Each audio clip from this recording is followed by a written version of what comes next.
जी हाँ दोस्तों, नवा नवा ऑडियो वीडियो गीत संगीत सुने बर हमार नम म्यूजिक स्टूडियो डिंडोरी ला लाइक और सब्सक्राइब जरूर करी हो। I love you.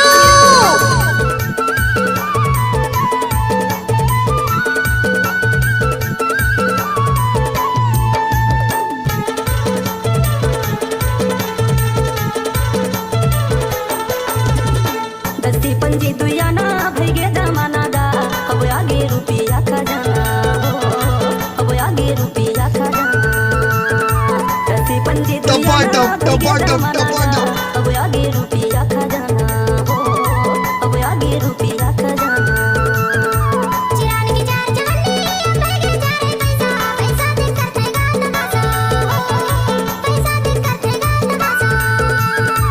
चिरान की चार जवानी भैगे जाए पैसा, पैसा देख करते गाना बासा हो, पैसा देख करते गाना बासा।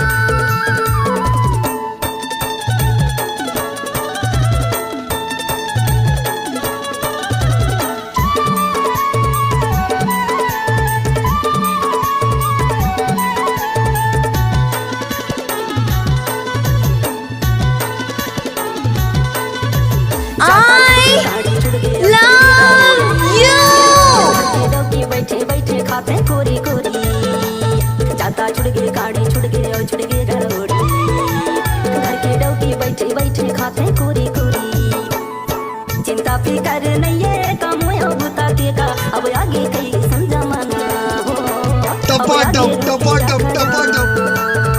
दस्ती पंजे दुयाना भैगे जमाना गा, अब आगे कई समझाना हो, अब आगे रुपया खजाना।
छुड़ गए चौकी छुड़ गए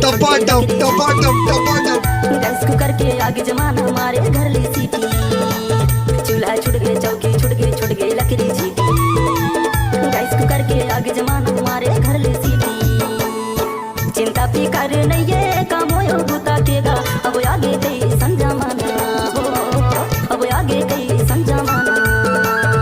दस्ती पंजे दुयाना भैगे जमाना गा, अब आगे कई समझाना हो, अब आगे रुपया खजाना। अब आगे रुपया खजाना, अब आगे रुपया खजाना।